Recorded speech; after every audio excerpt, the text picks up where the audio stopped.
Hello friends, welcome to current affairs now. आज है 3 अप्रैल 2024 और आज हम डिस्कस करने वाले हैं 3 अप्रैल 2024 का द हिंदू न्यूज़पेपर। अगर आप फर्स्ट टाइम इस यूट्यूब चैनल पे आ रहे हैं तो इसको सब्सक्राइब कर सकते हैं और जब भी सब्सक्राइब करें बेल बटन को जरूर प्रेस करें ताकि वीडियोस के रेगुलर नोटिफिकेशन आपको मिलते रहे। तो चलिए स्टार्ट करते हैं आज के मैप से। आज का मैप है कच्छातीवू आइलैंड का। कच्छातीवू आइलैंड काफ़ी न्यूज़ में चल रहा है, तो इसकी लोकेशन इंडिया और श्रीलंका के मिडिल में है और ये जो पाक स्ट्रेट है, गल्फ ऑफ मन्नार में, वहाँ पर इंडिया और श्रीलंका की मैरीटाइम बाउंड्री के अलोंग ये आइलैंड स्थित है। यहाँ पर मैप में देखा जा सकता है, ये है रामेश्वरम आइलैंड इंडिया का और यहाँ पर जाफना के आइलैंड है और इनके मिडिल में कच्छातीवू आइलैंड स्थित है।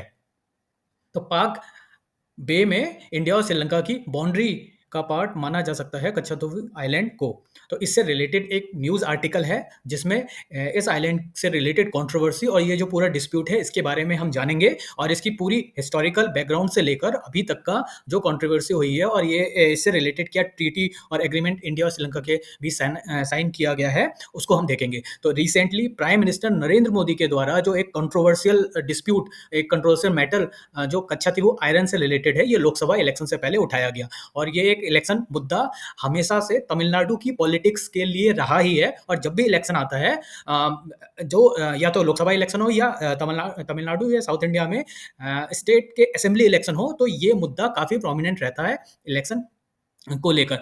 तो यहाँ पर ये जो पर्टिकुलर आइलैंड है ये इंडिया और श्रीलंका के बीच स्थित है और एक कच्छातीवू आइलैंड से रिलेटेड जो एग्रीमेंट इंडिया और श्रीलंका के बीच साइन किया गया था वो 1974 में इंडिया के प्राइम मिनिस्टर इंदिरा गांधी और उस समय श्रीलंका के prime minister R D बंदार Nike के बीच साइन किया गया था और इसको एक हिस्टोरिकल एग्रीमेंट माना जाता है जो पाक स्टेट से एडम्स ब्रिज के बीच लाई करता है और उस बीच जो भी वाटर है उसको दोनों देशों के बीच डिवाइड करने का काम करता है। जॉइंट स्टेटमेंट जो 26 जून और 28 जून 1974 को इंडिया और श्रीलंका के द्वारा दिया गया था, उसमें ये क्लियर बताया गया था कि बाउंड्री जो डिफाइन करती है in conformity with historical evidence, legal interpretation और इलीगल इंटरनेशनल प्रिंसिपल और प्रेसिडेंस, उसी के अकॉर्डिंग ये एग्रीमेंट है। यानी कि जो भी हिस्टोरिकल एविडेंस है, जो भी इंटरनेशनल लीगल प्रिंसिपल हैं और जो पुराने प्रेसिडेंट जैसे एग्जाम्पल सेट किए गए हैं इंटरनेशनली,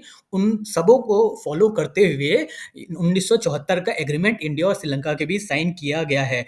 इस एग्रीमेंट ने ये भी पॉइंट आउट किया है कि ये जो बाउंड्री है जो 1 mile off the west coast of uninhabited Katchatheevu के बढ़ती है। तो इंडिया और श्रीलंका के बीच ये जो बाउंड्री डिमार्केशन हुआ है, ये कच्छातीवू आइलैंड के 1 माइल ऑफ वेस्ट कोस्ट से ये जो बाउंड्री है स्टार्ट की गई है।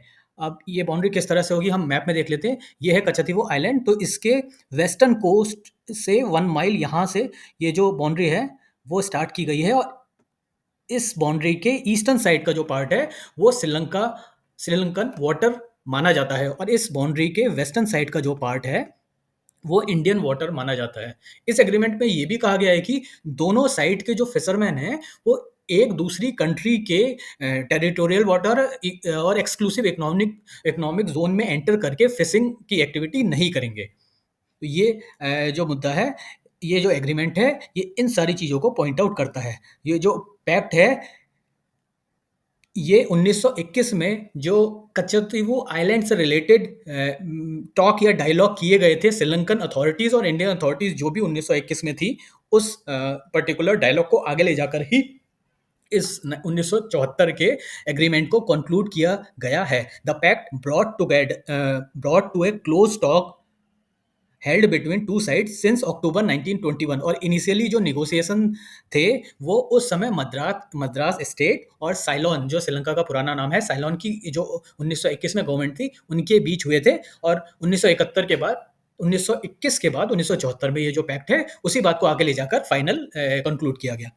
अब ये जो कच्छातीवू आइलैंड है ये फिशरीज से रिलेटेड क्यों है और जो फिशरीज करने वाले मछुआरे हैं उनके लिए इतना इम्पोर्टेंट क्यों है और क्यों ये हमेशा तमिलनाडु की पॉलिटिक्स में हाईलाइटेड रहता है और इस बार लोकसभा इलेक्शन में भी काफ़ी हाईलाइटेड मुद्दा बन गया है। अब फिशर फोक के लिए ये जो आइलैंड है वो इम्पोर्टेंट है बिकॉज़ इस आइलैंड के चारों ओर, या अगर हम बात करें इंडिया और श्रीलंका के बीच जितना भी वाटर एरिया है, मरीन एरिया है, अगर पाक स्टेट की बात करें या उससे रिलेटेड रीजन की बात करें, तो वहाँ पर फिशिंग की एक्टिविटी बहुत प्रोमिनेंट होती है, और फिशिंग दोनों देशों के जो फिशरमैन हैं उनके लिए काफ़ी इंपॉर्टेंट है। उनकी पूरी लाइवलीहुड उस फिशिंग की एक्टिविटी पे ही डिपेंड करती है।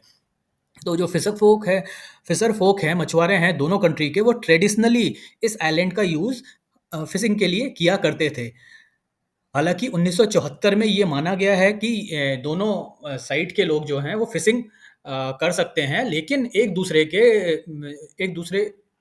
के वाटर में जाना, यानी कि इंडिया के फिशरमैन श्रीलंका के वाटर में जाके फिशिंग नहीं करेंगे, और श्रीलंका के फिशरमैन इंडियन बॉर्डर को क्रॉस करके, इंडियन बाउंड्री को क्रॉस करके इंडिया के वाटर में फिशिंग नहीं करेंगे। दो this feature was acknowledged in 1974 agreement, जो सप्लीमेंटल पैक्ट है 1976 में, उसके बाद एक सप्लीमेंट पैक्ट साइन किया गया था जिसने क्लियर बोला था कि जो भी फिशिंग वेसल और फिशरमैन हैं दोनों कंट्रीज के, वो एक दूसरे के हिस्टोरिकल वाटर में नहीं जाएंगे, एक दूसरे की टेरिटोरियल सी और एक्सक्लूसिव इकोनॉमिक जोन में एंटर नहीं करेंगे बिना दूसरे देश की परमिशन से। और यही जो मेजर मुद्दा है वो है फिशिंग या मछुआरों की लाइवलीहुड्स को इम्पैक्ट करने वाला यही मुद्दा है, जिसकी वजह से अक्सर एक दूसरे के देशों की सिक्योरिटी के द्वारा दूसरे देश के मछुआरों को गिरफ्तार किया जाता है। इसके साथ ही साथ एक कल्चरल पॉइंट ऑफ व्यू भी है इस कच्चातीवू आइलैंड का, जिसमें सेंट एंटोनी चर्च में एनुअल सेलिब्रेशन किए जाते हैं, और उस सेलिब्रेशन में दोनों साइड के, दोनों कंट्री के जो मछुआरे हैं वो पार्टिसिपेट करते हैं। ये एक ट्रेडिशनल और कल्चरल फेस्टिवल है, सेलिब्रेशन है, और इस एग्रीमेंट में भी दोनों देशों के मछुआरों को इस सेलिब्रेशन में पार्टिसिपेट करने के लिए अलाउ किया गया था। तो इसका इम्पोर्टेंस तो क्लियर हो गया। एक तो फिशिंग जो भी फिशर फोक हैं उनके लिए इम्पोर्टेंट है क्योंकि वो फिशिंग करते थे ट्रेडिशनली इस आइलैंड पे, और दूसरा जो सेंट एंटोनी चर्च में सेलिब्रेशन है वो एक उनका कल्चरल ट्रेडिशन है जो दोनों देशों के मछुआरों के द्वारा फॉलो किया जाता था। तो ये इंपॉर्टेंट हो गया। अब ये जो निगोशिएशन है इंडिया श्रीलंका, उसकी ज़रूरत ही क्यों पड़ी? अगर ये ट्रेडिशनल तरीके से चला आ रहा था तो इस नेगोशिएशन की ज़रूरत क्यों पड़ी? तो ये जो पूरा मामला है, ये श्रीलंका ने क्लेम किया था कच्चातीव पे अपनी सॉवरेनिटी, और किस चीज़ को बेसिस मानकर? श्रीलंका ने माना था कि पोर्टुगीज़ जिनके द्वारा श्रीलंका को रूल किया गया था, उन्होंने कचतुवी आइलैंड पे भी रूल किया था। They have occupied the island during 1505 to 1658 C, और Portuguese they exercise jurisdiction over the island. 1505 से 1658 तक श्रीलंका पे अधिकार किया था पोर्टुगीज ने, और वो पोर्टुगीज कच्छतीवी आइलैंड पे भी कच्छतीवी आइलैंड पोर्टुगीज के ही जुरिडिक्शन में था। ये श्रीलंका का पॉइंट ऑफ व्यू है। इंडियाज कंटेंशन, इंडिया का जो पॉइंट ऑफ व्यू रखा गया था वो था कि अर्स्टवाइल जो पहले राजा ऑफ रामनाड या रामनाथपुरम के जो राजा थे, उनकी ज़मीन या उनकी जो प्रोविंस था उसका पार्ट था ये island. According to news article publish by Hindu in 1968, Hindu के 1968 के एडिशन में ये बताया गया था अर्स्टवाइल राजा रामनाथ सेतुपति के द्वारा कच्छातीवू अपने अधिकार में लिया गया है फ्रॉम टाइम इमोरियल। मतलब कि हिंदू में एक आर्टिकल पब्लिश हुआ था जिसमें बताया गया था कि 1968 की ये बात है कि राजा रामनाथ सेतुपति हमेशा से ही इस आइलैंड को रूल करते थे, और जो लेटेस्ट पोस्ट रामनाथ एस्टेट का वो भी यही कहता है।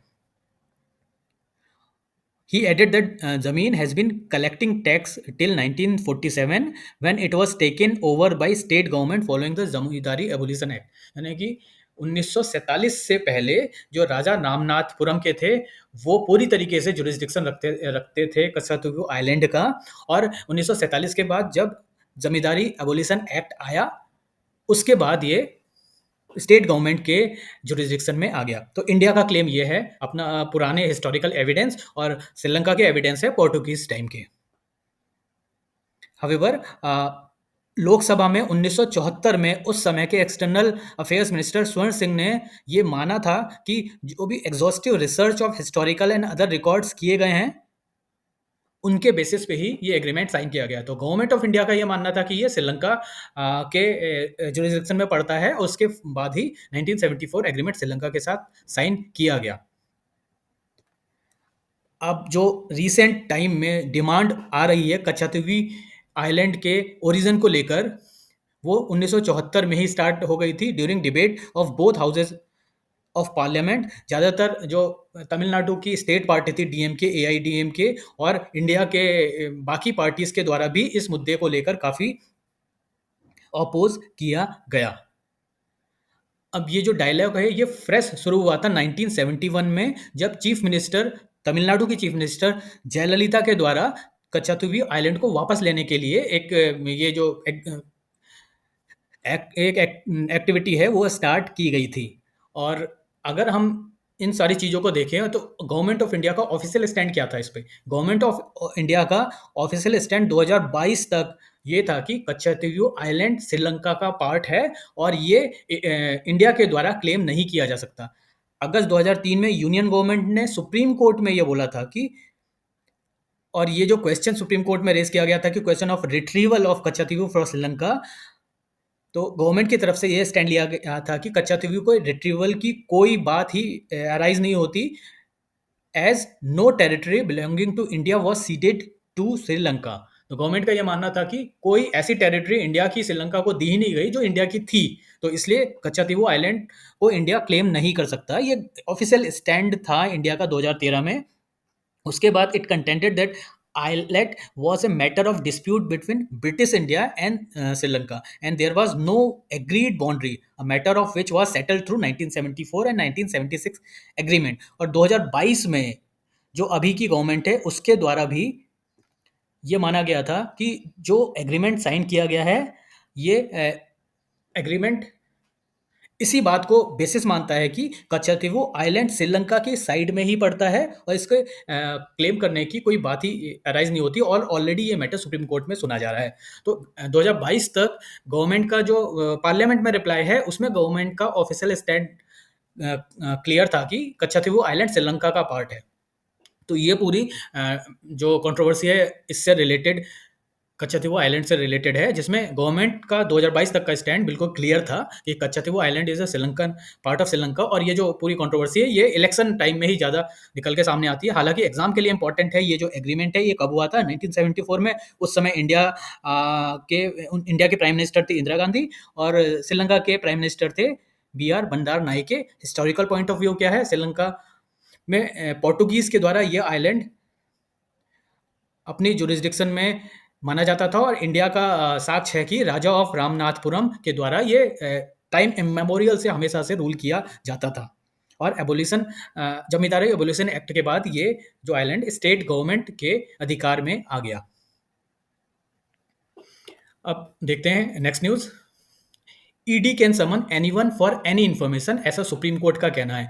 अब सुप्रीम कोर्ट में एक मामला सुना जा रहा था जिसमें एनफोर्समेंट डायरेक्टरेट के बारे में जो एक्ट बनाया गया है जिसका नाम है PMLA और prevention of money laundering act, इसके प्रोविजन को क्लैरिफाई करते हुए सुप्रीम कोर्ट ने बोला है कि ईडी किसी भी आदमी को किसी भी इंफॉर्मेशन के लिए वारंट कर सकती है, समन भेज सकती है। सुप्रीम कोर्ट ने बोला ये जो पर्टिकुलर केस है ये है तमिलनाडु में सैंड माइनिंग से रिलेटेड एक केस, जिसमें 4 डिस्ट्रिक्ट कलेक्टर्स को कॉल किया था ईडी ने, और डिस्ट्रिक्ट कलेक्टर ने अपने काम के वजह से और इलेक्शन ड्यूटी की वजह से ईडी के समन को एग्री नहीं किया था, माना नहीं था। सुप्रीम कोर्ट ने रेप्रीमांड किया है district collectors of Vellore, Ariyalur, Karur और त्रिचुके for not appearing before investigative agency.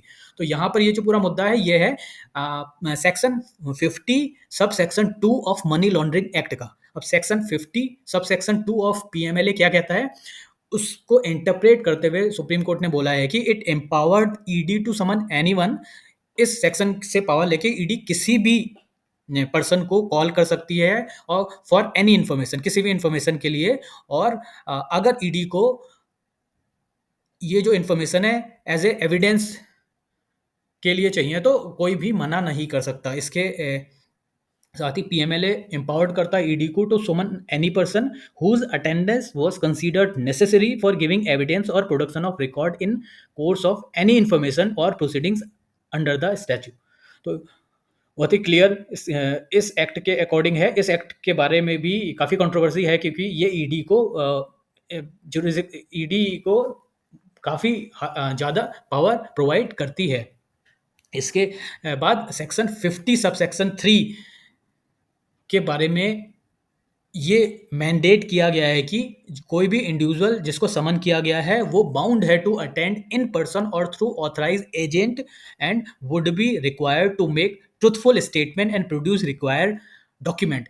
तो दो सेक्शन पीएमएलए के इंपॉर्टेंट है, सेक्शन 50 सब सेक्शन 2 और section 50 sub section 3। Section 50 sub section 2 बोलता है कि ईडी किसी को भी किसी भी इंफॉर्मेशन के लिए समन कर सकती है अगर उसको लगता है कि किसी पर्सन का स्टेटमेंट एज ए प्रूफ की तरह जरूरी हो सकता है। और सेक्शन 50 सब सेक्शन 3 है, 53, ये मैंडेट करता है कि जिस भी पर्सन को ईडी के द्वारा समन किया गया है उसे अपीयर होना ही होगा, या तो इन पर्सन अपीयर हो ईडी के सामने या अपने ऑथराइज एजेंट के थ्रू ईडी के सामने प्रेजेंट हो फॉर ट्रुथफुल स्टेटमेंट, और जो सही स्टेटमेंट है वो और जो डॉक्यूमेंट मांगे गए हैं वो प्रेजेंट करे। तो ये सेक्शन जो दो हैं ये इंपॉर्टेंट हो सकते हैं एग्जाम के लिए।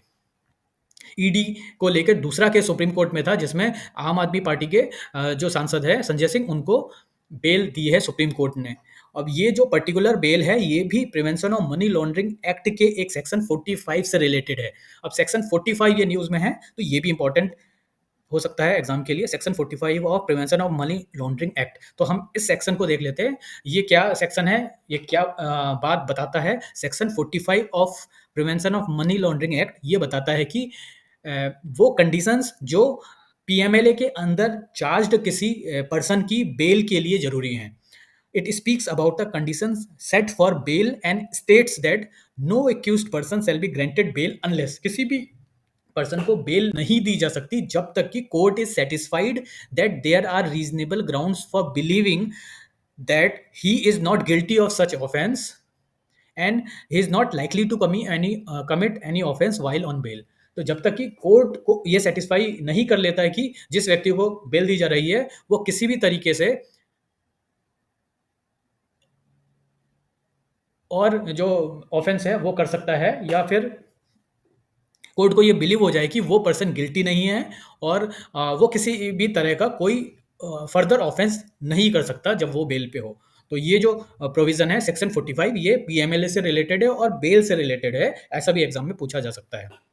अब सुप्रीम कोर्ट में एक और तीसरा केस चल रहा था जिसमें बाबा रामदेव के द्वारा कोविड क्योर कर क्लेम किया गया था उस अपनी कुछ आयुर्वेदिक मेडिसिन को लेकर। और ये जो क्लेम है बाबा रामदेव ने जो किया था ये बिल्कुल ही झूठा था, और इससे रिलेटेड जो मिसगाइड करने वाले झूठे जो एडवर्टाइजमेंट है वो बाबा रामदेव के लिए किए गए, और इसी केस में इनकी जो सुनवाई है वो सुप्रीम कोर्ट में चल रही है। तो यहाँ पर पूरा मामला जो है वो एक एक्ट को रिलेटेड है जो एग्जाम के लिए इंपॉर्टेंट हो सकता है, और ये एक्ट है drugs and medical remedies objectionable advertisement act 1954। इससे रिलेटेड ये पूरा मामला है, drugs and magic remedies objectionable advertisement act 1954, 1954 का ये एक्ट है जिसके तहत ये बाबा रामदेव पर कार्रवाई की जा रही है।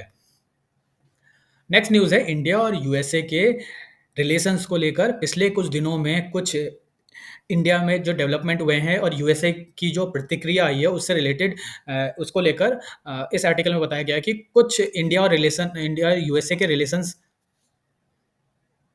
में डेवलपमेंट थोड़ा धीमा हो गया है, लेकिन जो हाई लेवल मीट है इंडिया के national security advisor Ajit Doval और यूएसए के national security advisor Jake Sullivan के बीच वो जल्दी होनी है। हालांकि ये फरवरी महीने में होनी थी जो पोस्टपोन हो गई थी उस समय, और अब ये जो मीट है वो अप्रैल महीने में की जाएगी। मिस्टर सुलिवान ये दिल्ली में इनकी मीट होने वाली है, और ये इंडिया और यूएसए के बीच जो एक नया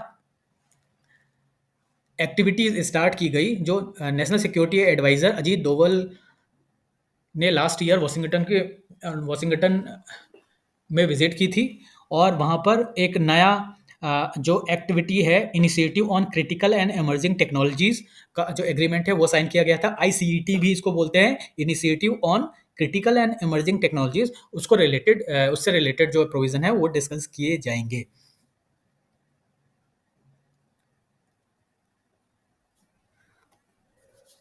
ई कॉमर्स साइट्स को food safety and standard authority के द्वारा कुछ गाइडलाइंस दी जा रही हैं और यहाँ पर food safety and standard authority of India ने डायरेक्ट किया है सारे e commerce food business operators को, एफबीओज को, टू एंश्योर कि जो भी अप्रोप्रिएट कैटेगराइजेशन है फूड प्रोडक्ट्स का जो ई कॉमर्स पोर्टल्स पे बेचे जा रहे हैं उनको सही करे।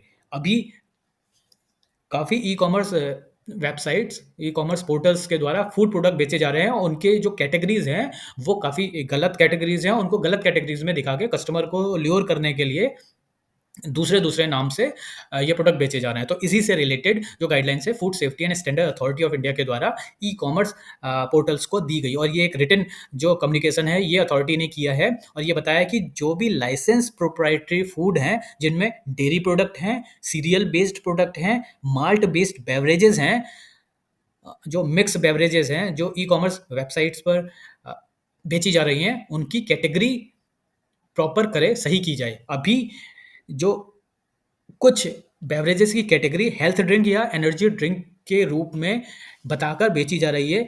एफएसएसएआई ने क्लैरिफाई किया कि हेल्थ ड्रिंक नाम की कोई भी डेफिनेशन एक्ट में नहीं गिवन है, जो food safety and standard act of India है 2006 का और उससे रिलेटेड जो रूल्स और रेगुलेशन है उसमें हेल्थ ड्रिंक करके कोई चीज़ नहीं होती है। हेल्थ ड्रिंक कह के अगर कोई प्रोडक्ट, कोई ड्रिंक या बेवरेज बेची जा रही है तो ये बिल्कुल गलत है और ये जो कैटेगराइजेशन है ये तुरंत के तुरंत सही करे। इसी तरह का कुछ मामला हमारे अभी जो हमने केस सुना था जो पतंजलि आयुर्वेदा के द्वारा मिसलीडिंग एडवर्टाइजमेंट करके अपने जो कोविड-19 से रिलेटेड कुछ मेडिसिन मेडिसिन थी वो बेची गई थी। उसी से रिलेटेड इसको कंपेयर किया जा सकता है कि बाकी जो कंपनीज़ हैं वो हेल्थ ड्रिंक के नाम से अपने बेवरेजेस बेच रही हैं और हेल्थ ड्रिंक नाम की कोई चीज़ नहीं होती और ना ही ये एक्ट में और इससे रिलेटेड रूल्स में डिफाइन है। देयरफॉर FSI ने एडवाइस किया है सारे ई-कॉमर्स एफबीओज़ को कि प्रॉम्प्टली ये जो गलत चीज़ पोर्टल्स के द्वारा की गई है इनको रेक्टिफाई किया जाए और ये जो क्लासिफिकेशन है उसको चेंज करके उसको सही क्लासिफाई किया जाए। इस बेवरेजेस से रिलेटेड जो एक्चुअल कंटेंट है उसी के बारे में लिखा जाए और जो हेल्थ ड्रिंक या एनर्जी ड्रिंक है ये लिखना बिल्कुल ही गलत है। Food safety and standard authority of India 2008 में बनाया गया था। हालांकि इससे रिलेटेड जो एक्ट है food safety and standards act 2006 में आया था और ये अथॉरिटी 2008 में इस्टेब्लिश की गई थी। ये स्टैट्यूटरी अथॉरिटी है यानी कि इसको एक्ट ऑफ पार्लियामेंट के थ्रू बनाया गया है under the administration of ministry of health and public welfare government of India. तो ministry of health and public welfare के अंतर्गत food safety and standard authority अपना काम करती है। ये रेगुलेट करती है कुछ एक्टिविटीज़ जो फूड से रिलेटेड है और वो एक्टिविटीज़ है manufacturing, storage, distribution, sale and import of food articles. Manufacturing, storage, distribution, sale and import of food articles.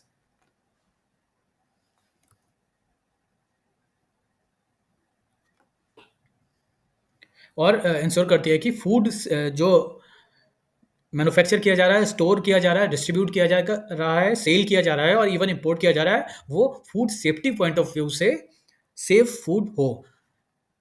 इसको एस्टेब्लिश किया गया था food safety and standard act 2006 के अंडर में which consolidated all former act and orders related to food safety that were previously handled by various ministry and department.